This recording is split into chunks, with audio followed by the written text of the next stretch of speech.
देखिए, आमतौर पर जब भी गंगा के प्रदूषण की बात आती है ना, तो सीधा सीधा दोष किस पर मर दिया जाता है? पूजा पाठ, दिए और हमारे धार्मिक रीति रिवाजों पर। अखबारों की हेडलाइंस में भी आपको अक्सर यही नैरेटिव मिलेगा। लेकिन क्या सच में यही मेन रीजन है, या फिर साइंस और डेटा हमें कुछ और ही कहानी बताते हैं? चलिए आज तथ्यों और डेटा के लेंस से इस नैरेटिव का टेस्ट करते हैं।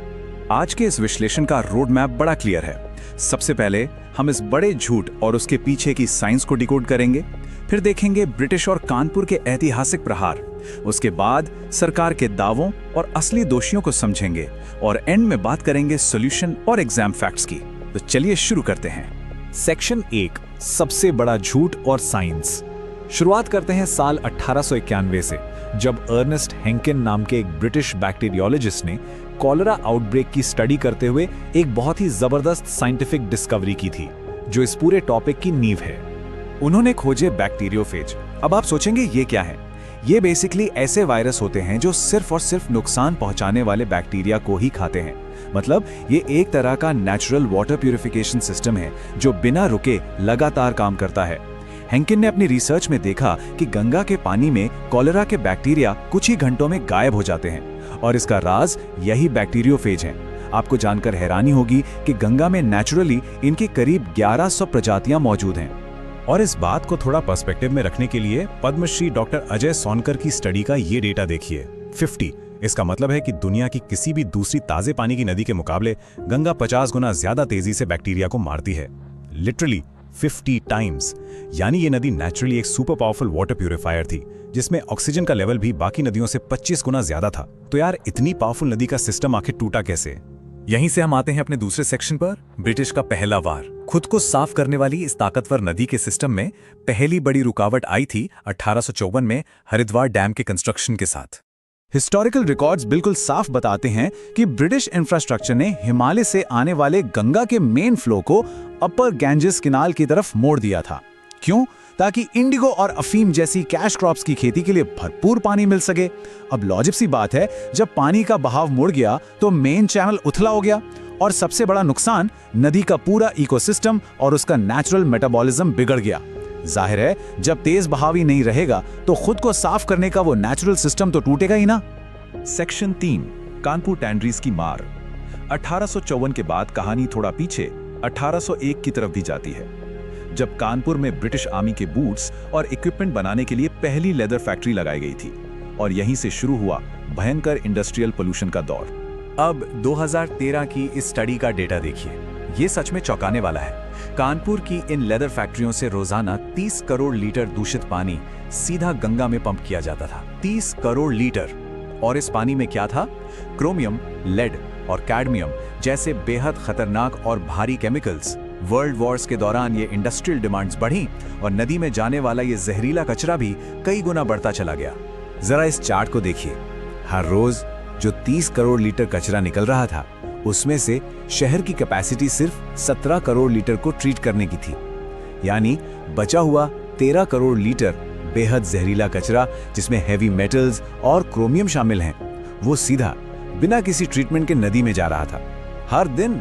आप इमेजिन कर सकते हैं कि नदी के इस जीवित इकोसिस्टम पर यह हर रोज होने वाला कितना बड़ा प्रहार था। आते हैं चौथे सेक्शन पे, सरकार का बड़ा ड्रामा।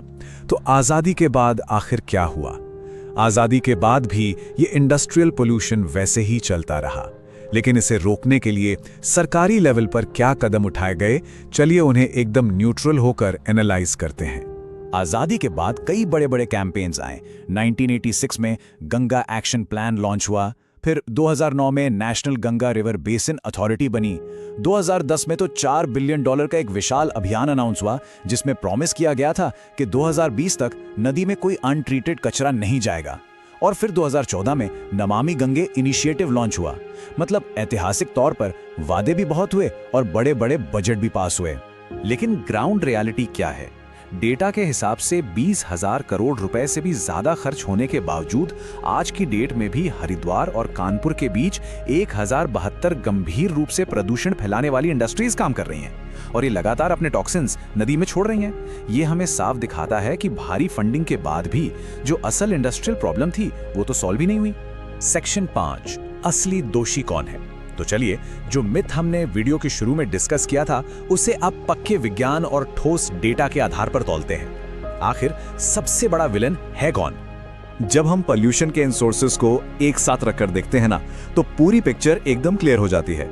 एक तरफ इंडस्ट्रियल कचरा है जो 70% से ज्यादा पोल्यूशन के लिए अकेले जिम्मेदार है, जिसकी शुरुआत कॉलोनियल दौर की फैक्ट्रियों से हुई।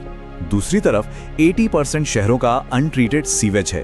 फिर आते हैं खेतों के केमिकल्स यानी एग्रीकल्चरल रन ऑफ, और सबसे लास्ट में बॉटम पर आती हैं हमारी धार्मिक गतिविधियां, जो साइंटिफिकली और हिस्टोरिकली सबसे छोटी कंट्रीब्यूटर हैं। डेटा चीख चीख कर कह रहा है कि असली जड़ वो पुराना इंफ्रास्ट्रक्चर और फैक्ट्रियां हैं। तो यहाँ मुकाबला बड़ा ही सीधा सा है। एक तरफ आपके पास है 13 करोड़ लीटर क्रोमियम और लेड से भरा इंडस्ट्रियल डिस्चार्ज जो हर एक दिन नदी में गिर रहा है, और दूसरी तरफ हैं फूल और दिए विसर्जित करने जैसे धार्मिक रीति रिवाज। अब आप खुद अपना मैथ्स और साइंस लगाइए, एक पूरे जीवित इकोसिस्टम को तबाह करने का भारी प्रभाव आखिर आ कहां से रहा है? ये डेटा खुद बोलता है, बस हमें इसे लॉजिकली देखने की जरूरत है। छठा और आखिरी सेक्शन, सॉल्यूशन और एग्जाम फैक्ट्स। अब इतनी सारी नेगेटिव बातों के बाद क्या सब कुछ खत्म हो गया है? बिल्कुल नहीं।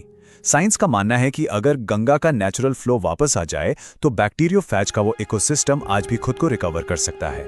सोर्स मटेरियल में 3 बहुत ही प्रैक्टिकल साइंस बैक्ड सॉल्यूशंस दिए गए हैं। पहला, सीजनल मिनिमम ई फ्लोज इंश्योर करना ताकि नदी का वो पुराना नेचुरल बहाव वापस आ सके। दूसरा, कानपुर जैसी जगहों की फैक्ट्रियों के लिए जीरो लिक्विड डिस्चार्ज पॉलिसी को पूरी सख्ती से लागू करना। और तीसरा, जो सीवेज ट्रीटमेंट प्लांट्स हैं उन्हें सिर्फ कागजों पर नहीं बल्कि असल में अपग्रेड करके चालू करना। ये तीनों स्टेप्स पूरी तरह से मुमकिन और असरदार हैं। और अगर आपको लगता है कि यार अब तो कुछ नहीं हो सकता, तो जरा हिस्ट्री का ये एग्जाम्पल देखिए। लंदन की थेम्स नदी 1950s के दशक में ये इतनी ज्यादा प्रदूषित थी कि इसमें एक भी मछली जिंदा नहीं बची थी, लिटरली जीरो। लेकिन सही साइंटिफिक पॉलिसीज के दम पर आज वहां 115 से ज्यादा प्रजातियों की मछलियां तैरती हैं। मतलब बुरी तरह से बर्बाद हो चुकी नदियों को भी कुछ दशकों में वापस पूरी तरह से जिंदा किया जा सकता है। चलिए अब फटाफट उन हाई यील्ड फैक्ट्स को रिकैप कर लेते हैं जो आपकी कॉम्पिटिटिव एग्जाम्स की तैयारी में बहुत काम आएंगे। 1854 का हरिद्वार डैम जिसने नदी का नेचुरल फ्लो कम किया। 1801 से शुरू हुई कानपुर टैनरीज जो क्रोमियम पोल्यूशन का मेन सोर्स हैं। 1896 में अर्नेस्ट हैनकिन की एंटीबैक्टीरियल गुणों वाली ऐतिहासिक डिस्कवरी बैक्टीरियोफेज जो पानी साफ करने का असली साइंटिफिक रीजन है। और आखिर में 1986 का गंगा एक्शन प्लान और 2014 की नमामि गंगे योजना। इन्हें अपने नोट्स में जरूर मार्क कर लीजिएगा। अब इस विश्लेषण को एंड करने से पहले मैं चाहता हूं कि आप एक सवाल पर जरूर विचार करें। जब बैक्टीरियोफेज का ये शानदार साइंस और ऐतिहासिक इंडस्ट्रियल नीतियों का इतना बड़ा नुकसान एकदम साफ है, तो आखिर ये सब हमें स्कूलों में इतिहास या विज्ञान की किताबों में क्यों नहीं पढ़ाया गया? ये डेटा हमें अपने नैरेटिव्स को फिर से सोचने पर मजबूर करता है ना? आज के इस स्ट्रक्चर्ड और डेटा ड्रिवन विश्लेषण में इतना ही। हिस्ट्री और साइंस के ऐसे ही हिडन फैक्ट्स को डिकोड करने के लिए जुड़े रहिए।